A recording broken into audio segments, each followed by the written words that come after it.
everyone, and welcome to the Vegas Legal Magazine podcast. I'm Mark Fierro with Vegas Legal Magazine publisher Tyler Morgan. Joining us, Fierro Communications Vice President Jeff Haney. Thank you so much for joining us today. Las Vegas City Councilman Steve Seroka joins us today. Councilman Seroka represents Ward 2. He's a retired, highly decorated, 30-year United States Air Force fighter pilot, strategist, and commander. Councilman Seroka is also one of the key figures in an ongoing controversy involving the residents of 5 communities that border the former Badlands Golf Course in Las Vegas and the developer who wants to build single and multifamily homes, possibly even condo towers, commercial properties on the site. Councilman Seroka, thank you so much for joining us today. Thank you, Mark. It's great to be here. I really appreciate this opportunity. And a bit of a disclosure, we work with you. We work with a law firm that's working with you. And and aside from that, I do not want to get lost in the mix. Thank you for your service to this country. Thank you. It's an honor. And I had a very blessed career, and I'm happy to share my experiences now with the city of Las Vegas on City Council. You started right on this issue. I mean, this was the burning issue, and this took up a good deal of your campaign, didn't it? It did. Right out of the gate, this was an issue that got my attention and why I actually decided to run.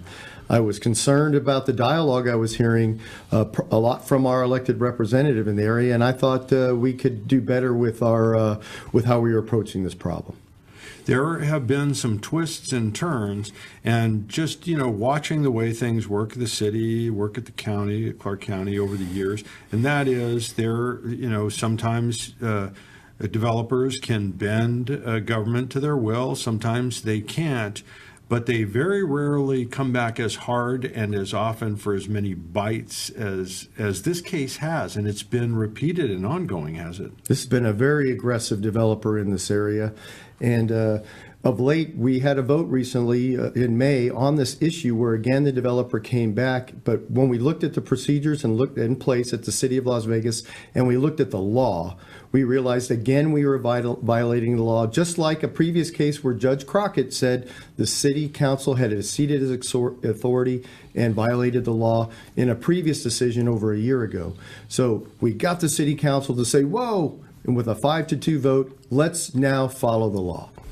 However, that decision led to what may be considered a temporary truce, but there are things brewing beneath the surface. Is that correct? What's going on behind the scenes is my question that could lead to more tensions flaring up as we move forward. Thanks for that opportunity, Jeff. Yes, this latest decision by the City Council delays any further applications by the developer till about the October-November timeframe. The City Council won't see any more, and the residents won't have to deal with their concerns dealing with those applications till then, which is a break that the residents have not had in over 2 years. But in the meantime, you're right. There are approximately 9 lawsuits in play from the developer toward the city, toward his neighbors, toward council members, and toward the judge that made the decision that said the developer and the city had violated the law. Are we going to go through those one by one, or what? I will say this. Where do you begin? And for the lawyers out there, they already know this, that this isn't just any judge. Judge Crockett is held in very high regard, is not somebody that can easily be bowled over. And let me tell you, and I know that you're aware of this, the attorneys for the developer, they're among some of the best in town. These are some real guns, and Crockett pushed back. That transcript is really interesting. I had a chance to read that. What's next? Do the lawsuits play out? Can you use this time constructively?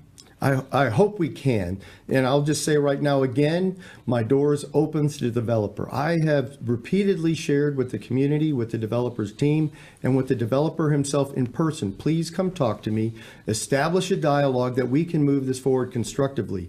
We don't need to go down this path. It's a very financially challenging path for the developer. For the most part, the city has full-time attorneys that are covering this. But it is a path that we don't necessarily want to go down. But there are opportunities. This is a national problem. There are solutions. There are thesis papers written on this that say, here's some ways out. Here's how communities have successfully solved it by maybe developing a small municipal golf course on the land, because it is park recreation open space land, Mark. And Jeff, this is not just any pristine open space land out against the mountains of our community.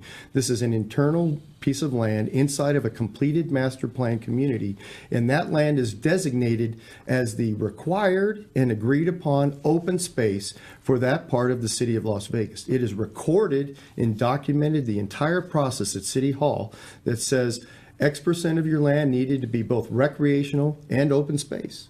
And this land, amazingly, was dual purpose. It was open space and recreational. But let's go further. It's a drainage ditch. It is part of the Las Vegas Valley's flow of high-speed waters that flow out of the mountains into the downtown. And it is part of the controlling and safety that we've installed in our community. And one of the things an engineer described to me, he says, we would have to find a way to engineer a solution for a flow rate of 4,600 cubic feet per second. So you have a picture this, 4,600 basketballs passing your nose every second. That's the intensity of the flow rate that we're talking about in there. So that's why it was never developed in the first place. That's why it was designated as Parks Recreation Open Space. And it was zoned as drainage, and is zoned drainage and golf course. So what are some options? I'm sure there are options where there might be parcels of land around there that maybe some development can happen where you don't have to get rid of the flood zone. It's also a 100-year flood zone. There's also wetlands in the area where you don't have to impact wetlands. There are options to do a land swap. And maybe there's some ways, but the best way to start is to come talk to your city councilman, not another council member of another part of our city, but the one that represents both the developer, in this case, as a resident, and both that represents the development as the Badlands, formerly known as Badlands Golf Course. You bring up an interesting point, and that is that there are a lot of golf courses. This is happening all over the place. There is nothing unusual about that. People are golfing less. These golf courses get shut down. And then the question is, well, what can be built here? But this is not a golf course that you build on. This is, I guess the one thing that was most striking to me, and I never really connected the two, the city had the foresight years ago to build a massive detention basin, and it's got recreational the rest of the time. It's got soccer fields and that sort of thing, but it's huge. It looks like a stadium or something, or beyond a stadium. And what is that holding on to water from? It's coming down the Badlands Golf Course. That's what would feed that in the event of a catastrophic flood.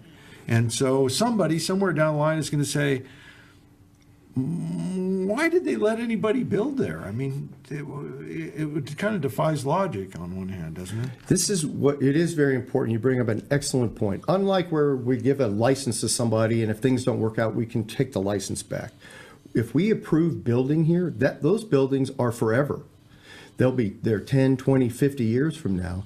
And I want to be a member of a community that in 20 years, when we have a massive rain shower in the mountains and a massive flood, I don't want to be the council member that approves something that then lives were lost. I would like to be the council member that says we preserved something here that was important for our community and we survived that storm, maybe unlike in other areas like down on the Strip where we've had some problems by rapidly approving something where we didn't consider the water flow rates.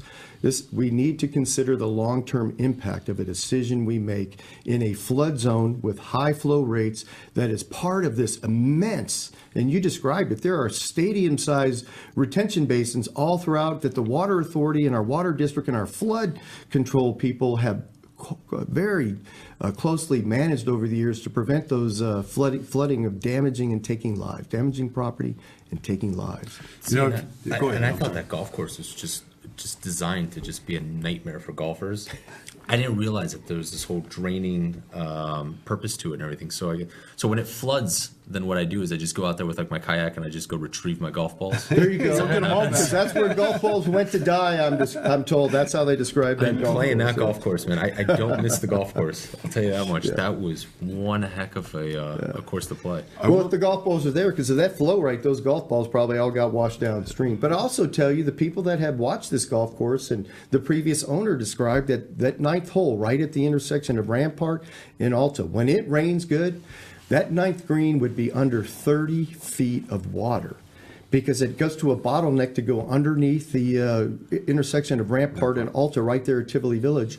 And if you've ever been there, can you imagine 30 feet of water In that, it is also essentially a form of a retention basin as well as the A lot of people outside of Las Vegas, they don't realize that we don't have like a normal built-in drainage system like other cities. No, I mean, when right. it rains, we don't need much rain. I mean, a little bit of rain, and you have students at UNLV on rafts floating through the parking lots. Right. Well, here's the thing to remember from the big picture. If you go to 40,000 feet, and that is one, it's called Las Vegas. It's the meadows. Look around. You don't see a lot of meadows. Well, the reason that it was meadows in the first place is the water comes out of the mountains to the west, and sometimes it comes down very, very slowly.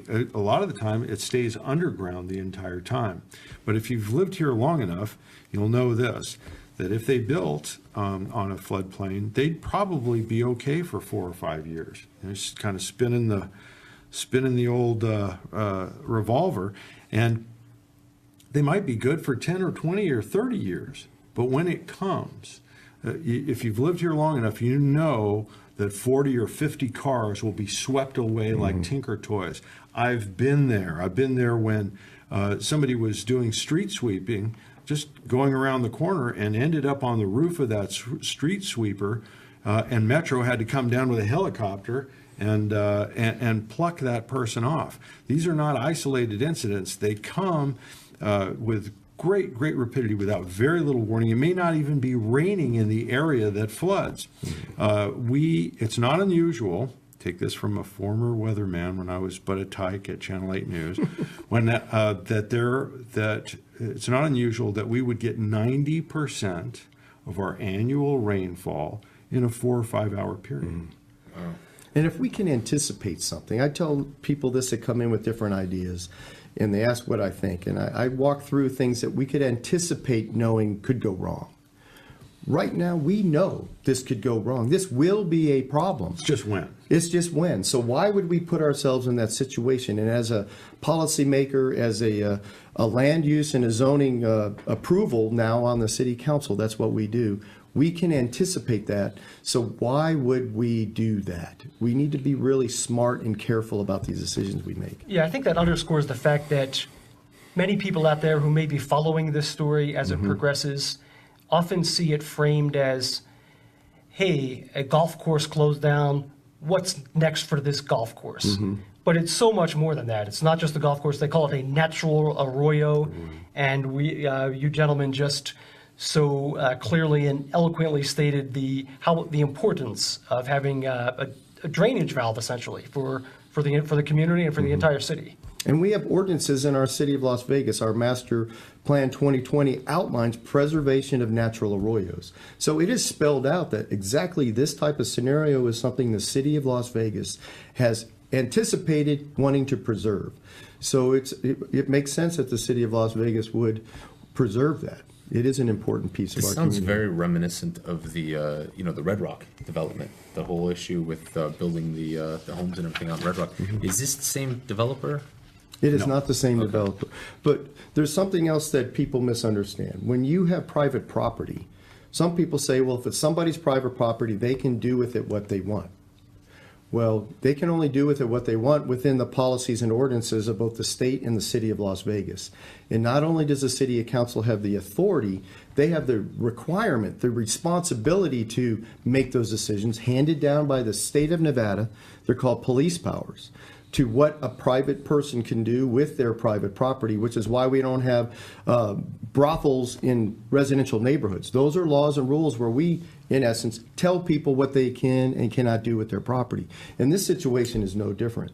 This is zoned a certain way. It is land use designated a certain way and for a purpose. So my concern is, while Judge Crockett, yes, he did an amazing job putting the material together, and he outlined the process that should be followed to ask. And so unfortunately, this developer didn't follow the process to date, so he has to start over with this.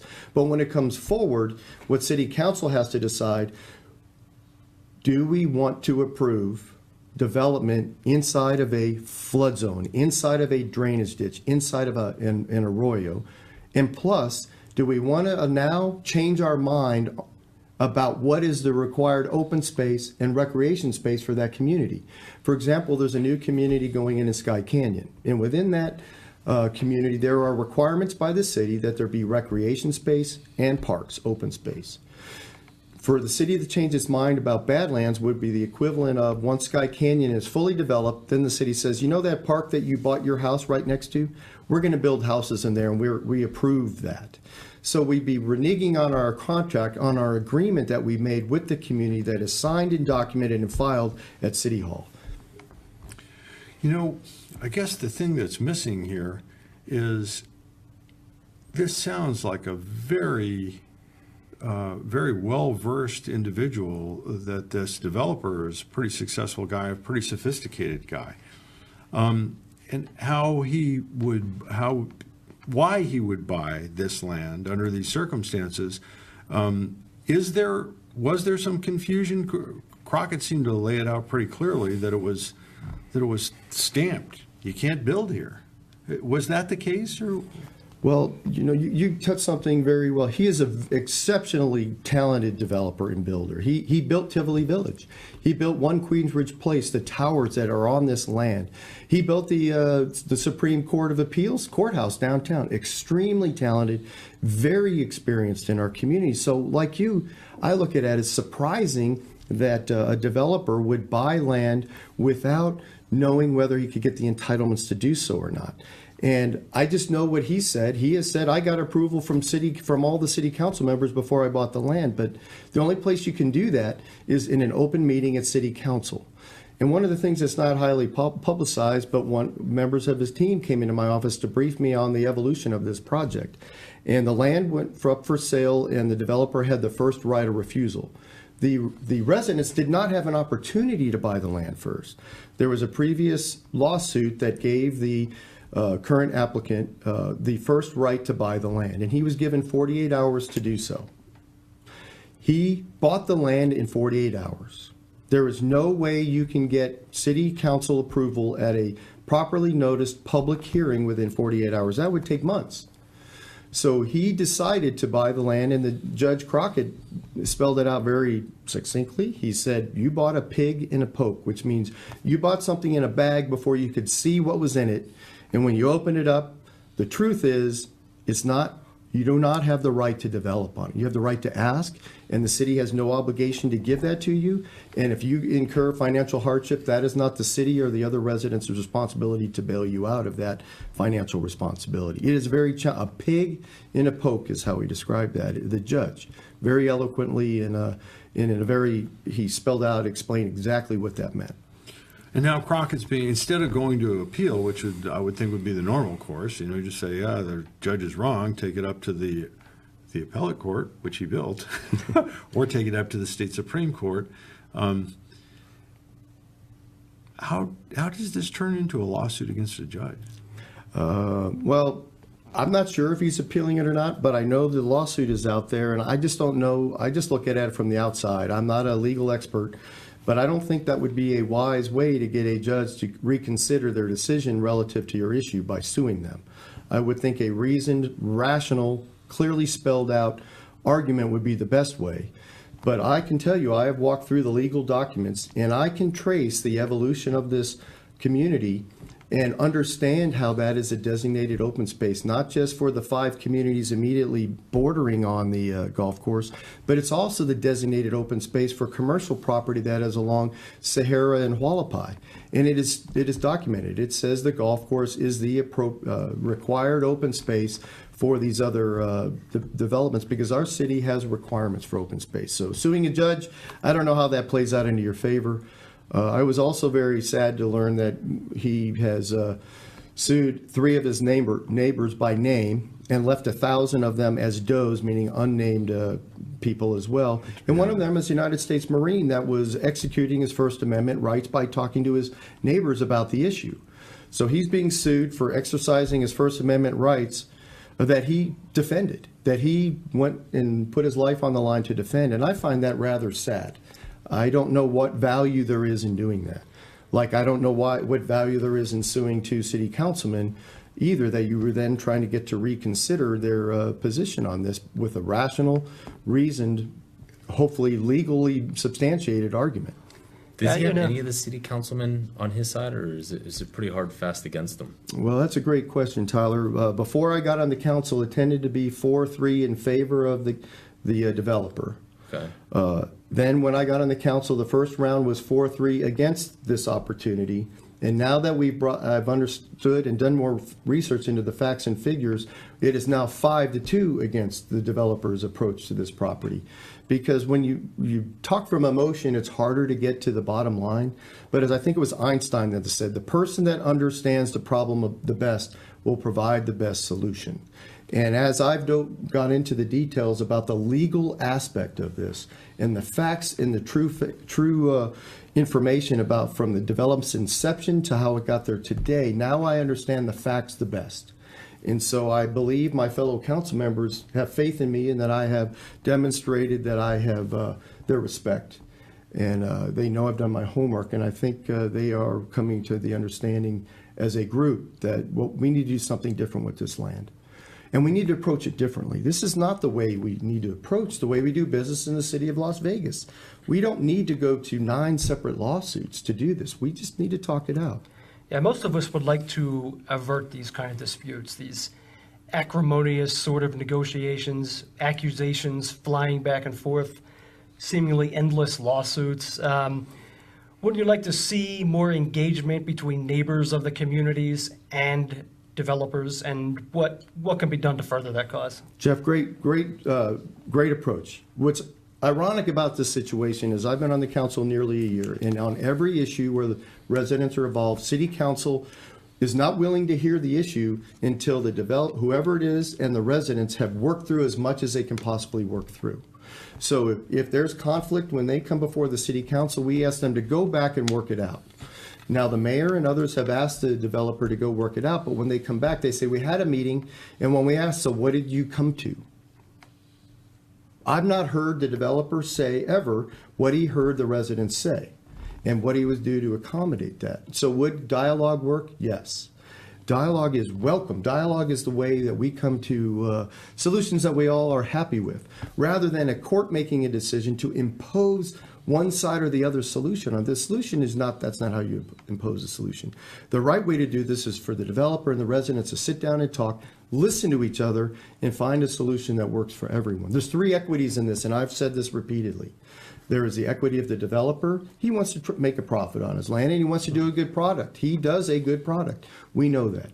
There's the equity of the residents, that they want to make sure they maintain their property values and the quality of life in the community. And then there is the equity of the city. The entire infrastructure falls upon the city. So what does that entail? That entails police, fire, our school district, our roads, our water and electrical system, and our flood control that we are responsible for. And all of those are going to be affected by this potential development. And we haven't gotten any real good answers yet. I could go on and on about that if you'd like, but for every 1,000 new residents, the police like to have 2 police officers. For every 1,000 new residents, fire likes to have 1 additional fire person. If you build a 2,000 to 3,000 unit development there, say 2 to 3 people per unit, that's 7,000 new people. That's 14 police. That's 7 fire people. That's a new station. That's a new fire station. And then when you increase the density on the road, which is already intense, the intersection of Charleston and Rampart is one of the most dangerous and has the most accidents on it of any intersection in the city of Las Vegas, according to traffic police reports. And to add those additional cars in there, where are they going to go? So can we widen the roads? Well, there's only limited width that we can. Can we change the light structure? Well, we're already sitting at that light at Alta and Rampart for 2 or 3 turns as it is. So if we add those additional cars, how are we going to manage that traffic? The school in the nearby is already at 150% of student capacity, the elementary school. Speaking with the school district, which I am developing a relationship with the school board and other members of that committee, they can't rezone it appropriately to not overcrowd all of the schools. And that's a blue ribbon elementary school that parents don't want to send their kids to private school because that school is so good. Parents are sending their kids there, taking their kids out of private school and putting them there. So we already have an overcrowded situation where we would increase the overcrowding. So the challenges with this development go on. And I want to give a shout out to another developer in that area called Howard Hughes. When they develop a large community, they already have a police station being built. They've already built a new fire station. They're building schools and providing the land, good land. They're providing pathways and walkways from homes to those schools so that children don't have to walk on main streets. This is an example of how you can do that. They're also building community centers and parks with their own money and then handing over to the taxpayers of the city of Las Vegas. So all of Las Vegas is benefiting from the business model of Howard Hughes. Why wouldn't we expect the same of a 2,000 to 3,000 dwelling unit that could be going on any golf course in town? So there's a lot of thoughts and discussions that we have not yet had. We've just been talking procedure at City Council. We're not even talking the contents of the construction yet. Well, we appreciate that background. Mr. Lowe is welcome to come on the show. We'd give him time to discuss it from his perspective as well. All of this has kept you from one of your favorite topics, and that's veterans. Veterans, veterans, and veterans. That's what the councilman likes to talk about. So tell us your experience coming out of the service and where you were at that point when you got out of the Air Force, and how you see things going for veterans. Mark, I'm happy to do so, and a lot of my passion for veterans has come through my own personal experience. And I'll summarize it this way. Believe it or not, as much as Southern Nevada says we love our veterans, when they come out of the military, we are not welcome. And I know it's hard to believe, and I can't even believe I just said that. But I have a very difficult time even getting having the opportunity to ask for a job in this town. My peer group of highly educated, I'm a 30-year active duty colonel. I have 2 master's degrees in addition to my 4-year bachelor's degree from the United States Air Force Academy. I have 2 other equivalents of master's degrees, and then there's all the additional training I've gotten in the military and the experience. And when I come to a job interview, the first comment I get is, "You have no industry experience." And I say, "Well, I can overcome that. I can work through that." And they say, "Well, we want you to take a job a couple levels down so you can gain the experience." I go, "I'm happy with that," as do my peer group. And they say, "But you're overqualified for that." So where do we go from there? We don't have the experience. We're willing to learn, but we don't want you to because you're overqualified. So the bottom line of that is that our veterans are told you're not welcome. And what happens, unless you have a bit of retirement to fall back on a very solid family, which I was blessed to have both, you end up without a job. You end up unable to pay for your home. And what unfortunately what happens is people tend to go to alcohol or drugs. And our opioid addiction is rampant with veterans because that's how they treat the challenges veterans have, because a falsified book the marketing companies for our opioid manufacturers put out. You end up homeless on the street. And unfortunately, 20 to 22 veterans across the United States a day commit suicide. So this is not just a Vegas problem, but we do have a Vegas problem here. So while I want us to help our challenge veterans, Mark, we can do a last-minute save for those suicides in Las Vegas. And I am on the mayor's veteran suicide task force. The Veterans Affairs Secretary called us all to Washington, D.C., and we are now actively trying to solve that problem. But the real solution to that veteran suicide problem is not a last-minute save, but a first-minute welcoming. When those veterans come out of the military into our community, we need to embrace them. And no, they're not going to know the language, but they're going to be able to adapt, because that's what the military people do. We adapt, we listen, we learn, we take the ideas from the smartest ideas in the room, because when lives are at stake, we want those good ideas. And so we have a program right now, and I'll give a shout out to Hiring Our Heroes, if I could. I'm talking a lot right now. That's a good one. No, Hiring Our Heroes takes those very educated and experienced veterans and helps them find a position in a business in town. And it's no obligation financially to the business. Here's how it works. Because our community has so little experience with the military, they don't understand military veterans. So this Hiring Our Heroes program, sponsored by the U.S. Chamber of Commerce, contracted by Department of Defense and the United States Air Force, when you're leaving Nellis Air Force Base and Creech Air Force Base, the last 3 months of your active duty, they will release you to work in a business for 3 months where the business doesn't have to pay you anything. The military is still paying you, and you will get a free test drive of a highly educated, highly experienced military veteran in your workplace. And if at any time it's not a good fit or doesn't work out, you call the program, they will remove that veteran immediately, same day. No problem, no HR issues, but the goal is to let you see how amazing these veterans are. And what we found is when people get a veteran inside, they go, wow, I didn't know these guys could do and gals could do such a good job. And I'll give another shout out to Aristocrat who took a risk. They took one veteran. At the end of the 3 months, they were so impressed with this chief master sergeant that they took him out of the job they had him in, and they created a new strategic and operations position around him and said, you can help us in ways we never envisioned. So we have amazing veterans in our town that are leaving because they can't get a job. We have Hiring Our Heroes program to give you an opportunity at no cost to test drive and hopefully hire and keep this amazing talent in town. You know, the one thing I think veterans of today have a branding issue, and that is, people hear about the opioid stuff and everything else, but people don't realize that the military had their choice of these people. You had to test in, and some of the services, like the Air Force, you had to test in at a very high level. So at that level, you're qualified. Right. They're pre-qualified. And then beyond that, you're talking about people who, at a point in their life when they're in their 20s or early 30s, they've supervised more people from a business perspective under the most stressful of circumstances. They've supervised people. They know how to motivate people. And of any group that you would want in a business, you would think that those are the people. You've got women there that for a long time had to push really, really hard to attain any rank at all, so they know what it is to persevere. All in all, it sounds like a pretty good deal at buying a supervisor under pretty positive circumstances for the business, and Aristocrat has hit it out of the park. They've hit it out of the park, and they've taken other fellows on their program and hired them as well.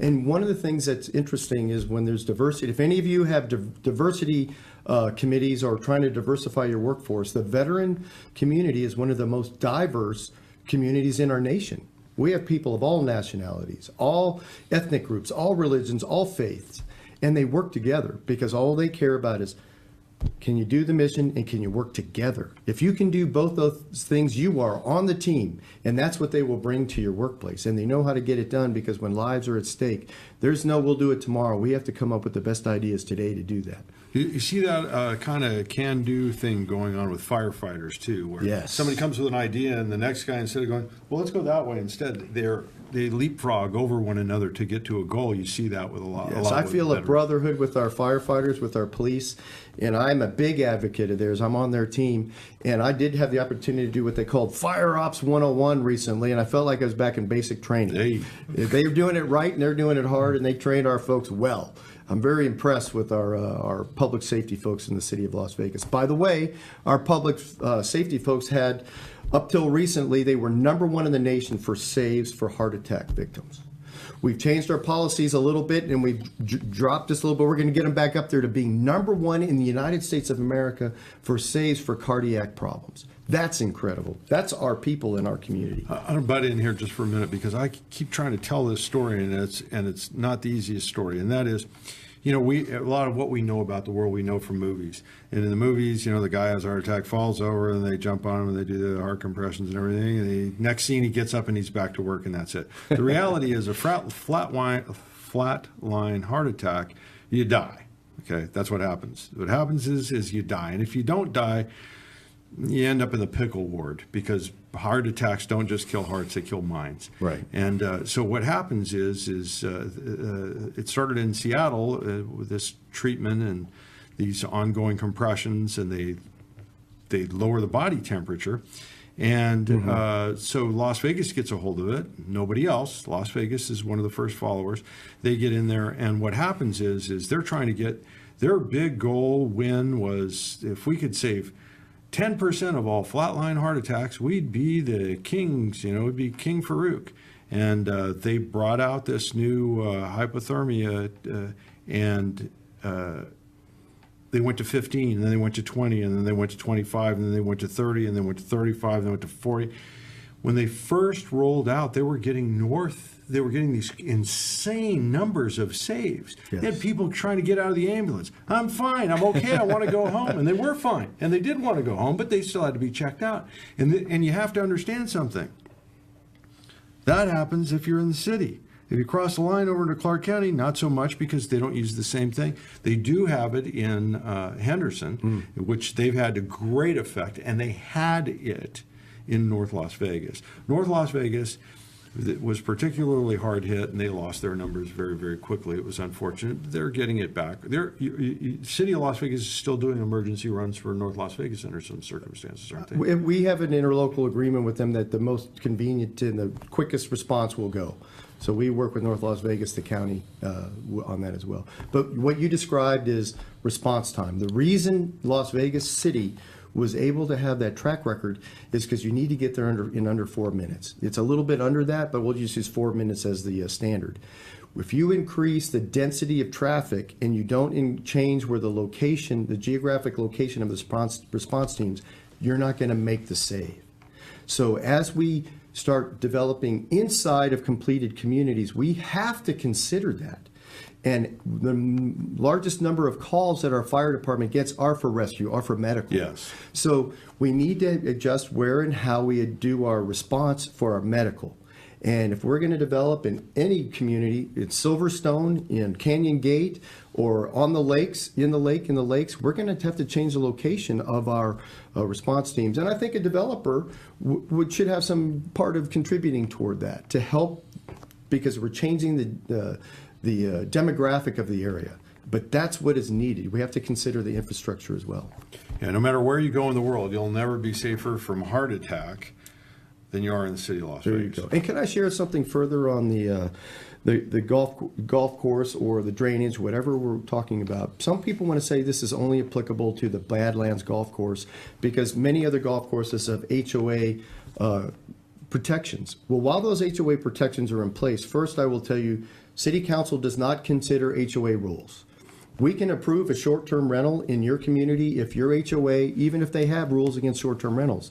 It is now incumbent upon that community to sue, to prevent, or to enforce their rules, which they have great authority to. They can put a lien on your home, they can take your home if you don't follow the HOA rules. Likewise, just because your golf course community that you're living on, say Silverstone or in Canyon Gate or another Painted Desert, just because there's HOA rules in place doesn't mean the city of Las Vegas zoning and land use rules can't be challenged by a developer to come in and ask for a permission, and then you'll have a further lawsuit between the HOA and the developer. Another consideration is if a golf course goes bankrupt and the HOA can't pay for that golf course anymore and they have to sell it to pay their bills, all those HOA protections go away, and it is this same situation as with the formerly known golf course of Badlands. It is the same scenario. So if you are on a golf course in the city of Las Vegas, you are zoned in your land use designated in a similar fashion as the Badlands Golf Course was, and you are susceptible to the precedent that is put in place, whatever happens with the Badlands Golf Course. So it's not fair to say this is just an isolated place. And in fact, the acreage affected by this kind of a situation in this Ward 2, this portion of Las Vegas, is double that of any other ward in the city of Las Vegas, and it is nearly 5 times the acreage of the newly developing area in the Northwest Ward 6. So Ward 2, it makes sense for my ward and me to be the leader in putting rules in place to protect homeowners, to protect taxpayers with their investment of their, probably the largest investment they make in their life, their home. So this is not a Badlands issue. This is a city of Las Vegas issue. It is a Southern Nevada issue, and those that are informed on the topic are watching closely how the Badlands issue plays out because they know it could affect their personal investment. So we want this to be done right, Mark. We want it to be done appropriately because this is a right and wrong issue. This is a respectful and a disrespectful issue. This is a way that we can move our community forward as we grow up and mature and continue to be the amazing community we are. Well, I admire your tenacity, and this has been one for the books. I've never seen anything like it in all the years that I've been in Las Vegas, and it doesn't seem like it's going away anytime soon, although it does seem as if it could go away sometime soon. I'm hopeful. If there would just be a meeting of the mind. I'm optimistic, and I'd love for us to find ways that we can just put this behind us. I think the developer would benefit. I know the community would benefit. And then we can tackle veterans. Then we can tackle pets. Then we can tackle the other things we want to do to make our community great. We like to play a little game around here. Uh-oh. I'm going to let Jeff start first, but we want to hear your positions of these places in Las Vegas. Here's one that's fraught with peril. Who do you look up to today in the field of politics? Wow. You know, as I'm new to this field of politics. People say I'm still a bit naive, and I'm going to expose that today. As I look to the field of politics, and I keep going back in history as to who I look to, is I'm going to go back to the original George Washington, our first president. I think he had he had a regal quality about him. He believed in the greater good of our community, and it wasn't about him to the fact that he stepped down from being the most powerful person in the United States of America, and he set an example for others to follow. And that's who I look up to. We should be considering where he was coming from and our founding fathers when we're moving forward. All right. Very good answer. How about, what is your definition of success? Wow. Well, I think success has nothing to do with money. I think success is holding true to your values. I think success is when you go home at night, you can sleep. And I think success is when you can love and sustain your family and live your life in a way that your children and your grandchildren can be proud of you. And if you also can look to your ancestors, if you can look to 2 generations of your ancestors and they would be proud of you, I think you're successful. Wow, this is deep. I'm not sure we ever got this deep before. Okay, so let's go real deep. What's your favorite bar downtown? Hey, we have lots of great establishments, and I don't want to put any of them down, but I've got to be loyal to my ward. I'll tell you. And downtown is great, and I go there often. But I'm going to give a shout out to Distill in Ward 2 in the Summerlin area. They're a great bar. You go in, you're right in a home neighborhood bar. It is not over the top. It is well priced. The people are real, and you see your neighbors in there. And I give Distill a shout out in Summerlin. And best place to live in Southern Nevada, in your opinion? You're really tugging on me there too. In Southern Nevada, wow, we do. And I when people ask me where would you live in Southern Nevada, I give a shout out to many of our communities in Southern Nevada. But I'm gonna Summerlin area where I live. We are blessed. And I will give a shout out to anybody coming to Las Vegas. And Vegas is open for business, baby. We are growing and expanding in the West. We are developing 5,000 acres out to the west of the 215. And there's going to be all new. Everything's going to be new. And the communities are designed around living. So I believe Summerlin, whether it's the older parts of Summerlin or the newer parts, you can't go wrong. Thank you for that question. Sounds good. Oh, yeah. All right, which child is your favorite? The one who's going to leave me more money. Wait, that's how I'm supposed to leave them. Yeah. That's great. No, we have a great community. We really do. And I'm excited to be here. You know, and I chose to live here. You know, we're proud of the people that are born and raised here. That's wonderful. But I've lived all over the world. And when I was here from 2006 to 2008, when I left to go to Saudi Arabia for a year after that to live and be immersed in their culture and society, I said, Las Vegas is home. I am coming back here. In my last assignment, I asked my boss, I said, boss, can you get me to Nellis? Or I'm going to retire and go there on my own. And it all worked out. And I'm proud to be a city councilman and represent this community that I've chosen as my home. No, I'm glad to see somebody with your energy representing the city. So hopefully, I wish you the best in your future political endeavors. Thank you. Yeah. Thank you. And with that, we call it a day, the Vegas Legal Podcast. I want to sincerely thank you, Las Vegas City Councilman Steve Seroka. I really appreciate your time today. Thank you for the opportunity. It's my honor. Tyler Morgan, the publisher of Vegas Legal Magazine, thanks for doing good work and bringing new life to the legal community in Southern Nevada. Jeff Haney, Vice President of Fierro Communications. And for all of you out there with a story idea, or an axe to grind, you can give Tyler Morgan a call at 702-222-3476. Reach out, tell us, tell your friends. We're out of here.